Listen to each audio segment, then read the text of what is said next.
Okay, so before I start this video, I had to go take a dump, and then I beat up John Cena. And then I went into the room and I messed around with my wife, and then I beat up John Cena.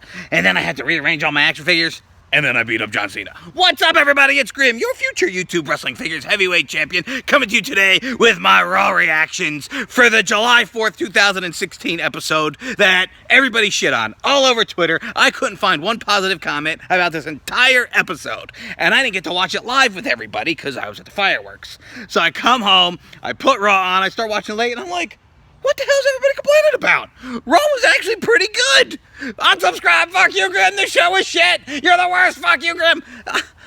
I don't know. I loved the food fight to start the show off. That was epic. Where the fuck you gonna find a food fight like that? I mean, you had 5 different camera angles. You had pretty much every WWE superstar flinging food at each other's face. This is like degeneration fat heaven right here. They're like, eat it, yeah, eat it, yeah. I mean, these chicks are getting food slapped onto their titties and everything, and oh my god, it was sick. Kevin Owens hiding under the table, eating potato chips, totally stealing my gimmick. That's something I would have done. DF for life.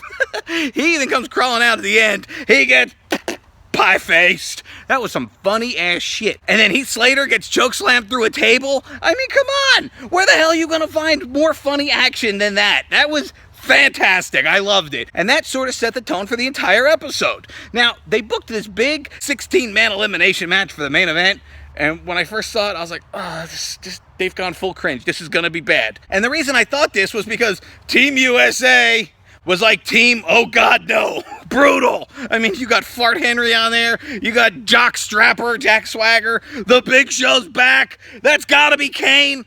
Why? The only guy I could even get super excited for on there was Zack Ryder. But, you know, everybody on the internet's like, he's such a jobber. He's such a jobber. Meanwhile, the international team had some of the best the WWE has to offer. We got Cesaro, Chris Jericho, Sami Zayn, Kevin Owens. It was a fantastic team on the other side. But I'm like, you can't have Team International lose on America's birthday, because people would be pissed. And of course, when we got to the main event, that's exactly what did not happen. Team America wins, but I couldn't believe it. I thought, okay, fine, they're going to put Kane over. Nope, he got disqualified. They're going to put over the Big Show and Mark Henry. No, Mark Henry got a Pop-Tart powerbomb. I couldn't believe Kevin Owens got that big fat fuck up. 1, 2, 3, his fat ass is out of here. And then, who gets the winning pin? Woo, woo, woo, you know it. I couldn't believe it. I'm like, let me sink this in for a minute here. Let this sink in for a second. Zack Ryder just won the main event of Monday Night Raw. Good for you, broski. I still woo, woo, woo. And now he's going to sell a whole hell of a lot of shirts based on that. Good for you, Zack. And of course, the Big Show was also one of the survivors, which is fine. I actually like, I didn't hate Big Show so much because he hasn't been on in a while. So, you know, when you haven't seen a guy in a while, it's good. We can miss the motherfucker. It's when he's on every single week and he's winning. That's when I get sick of the big fat bastard. But Big Show was back and it was cool to see him. He actually did good in the match, too. The opening match of Raw after the big food fight was Hepatitis O'Neil versus Rusev for the 45th fucking time. And this time, Hepatitis O'Neil dressed up like Virgil. Why? Huh? Why? My first thought when I saw this was, it was like full cringe. I'm like, why are you wearing that? I guess it was supposed to be some type of USA attire, but no, it fell flat. Just like Hepatitis did in the matchup, the son of a bitch lost again to Rusev. Rusev retains the United States title, and people were pissed. Because once again, here is July 4th, America's birthday, and you have the bulging Bulgarian butt bag win a matchup? Failed it times 2. My favorites, Enzo and Big Cass. They got to be in a match against the social outcunts, right? Well, later on in the episode, Big Cass and Enzo did this commercial for Sonic. Had a couple of taters. That was pretty funny. But, okay, in this matchup, they're going to fight Bo Dumbass and Hurt His Asshole, right? And those jackasses are dressed up like Revolutionary War heroes or something. George washing his ass. Why the fuck did they dress up like the Founding Fathers when these dudes are the fucking fucks? I hate them, and I'm so glad that Enzo and Cass beat the piss out of them times 12. But what the fuck kind of message did that send for the 4th of July? You have Enzo and Cass kick the crap out of the Founding Fathers?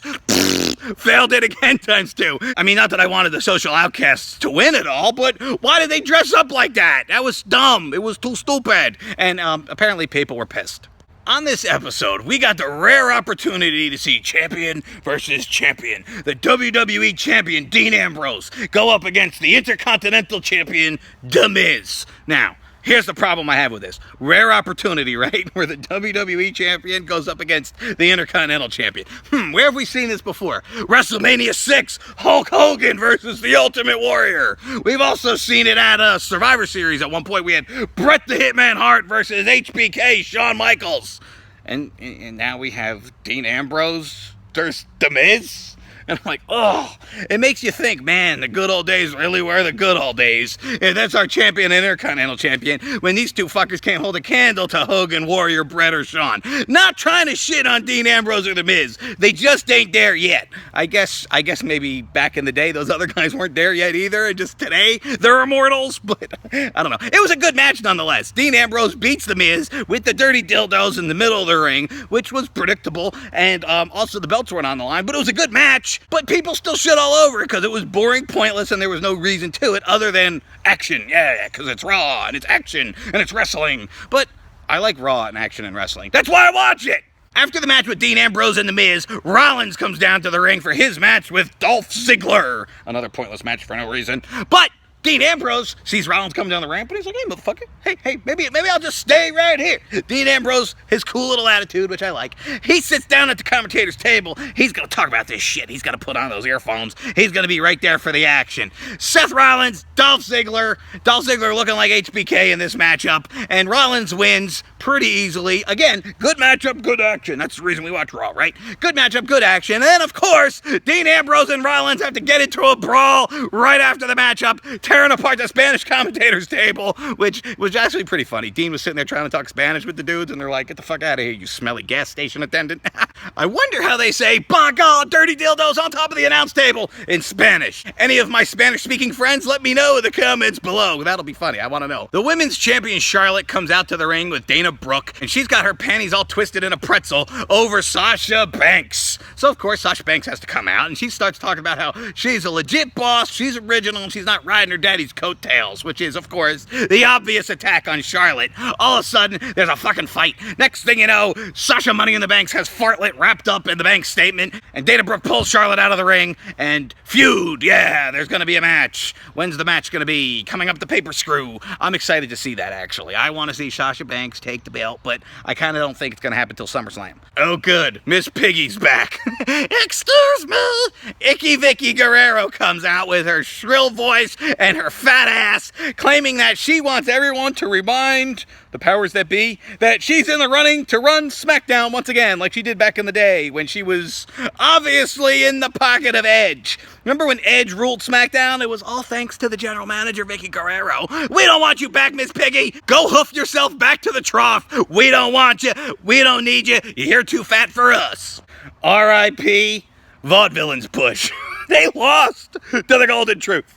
The Golden Truth is probably the biggest joke team right now in the WWE, besides Fabrice. Fabrice and the Golden Truth are the bottom of the barrel, but yet they beat the fucking fraud villains. Well, actually, no. Maybe Epico and Primo are the bottom of the barrel. I mean, those dickbags don't even wrestle. They got one of those promos.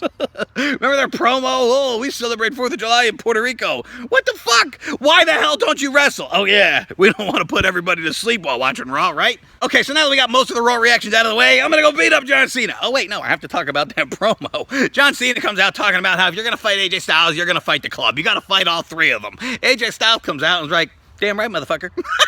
And the reason he said that is because, John Cena, you're just going to pull out your shovel and bury a dude like me. These are my insurance policy. And we like to beat up John Cena. After Thanksgiving, beat up John Cena. After 4th of July, beat up John Cena. I'm going to go bang my Asian wife, beat up John Cena. This is what AJ Styles is railing on. And then all of a sudden, sure, they come down to the ring, and what do? Spoiler alert, beat up John Cena. But wait, who comes down to make the save? Enzo and Cass. No! Remember a couple weeks ago they had John Cena with the New Day? And I'm like, no! Keep the New Day away from John Cena. Same thing applies here. Keep Enzo and Cass as far as fuck away from John Cena as you possibly can. Please! Hopefully this was just a one-time thing. Apparently it's not going to be a one-time thing, and it does matter that the fuckers fought after Raw, because later on in the show, they announced that John Cena, Enzo, and Cass are going to go up against The Club. I guess that's better than just having John Cena versus AJ Styles again, but keep Enzo and Cass away from Cena, please. Oh wait, Becky Lynch beat Summer Rae. We can't forget about that one, right? I mean, that was a filler segment. But guess what? My daughters were into that. And yeah, it was filler for me and filler for you. You know, Becky Lynch versus Summer Rae. Becky Lynch gets to win, but my daughters were way into it. They love when the women wrestle. Okay, the final thing I want to talk about is the New Day Falls. The Wyatt family cut a creepy promo earlier in the episode about the New Day, and then when the New Day comes out, all fun and games, Xavier Morning Woods, he ain't having it. He's like, look, motherfuckers. He's like, if we don't realize the threat that the Wyatt family poses, it could be the end of the New Day for good. Xavier Woods is being sour. And I'm like, well, come on, Big E. The first thing you could have done was get right up in his face. Oh, Xavier Woods, don't you dare be sour. I don't know. I don't want to see the New Day break up. Come on. I want to see them fucking fight the Wyatt family. Won't that be badass? That's probably going to be the big matchup at SummerSlam. Wyatt family versus the New Day. But they got to build up to it. And I guess this whole mind game thing with Xavier Morning Woods is the way to go right now. Well, I hope you guys enjoyed my Raw reactions. Let me know in the comments below what you thought of the show. And please like this video, leave a comment, and subscribe for more. Grim out.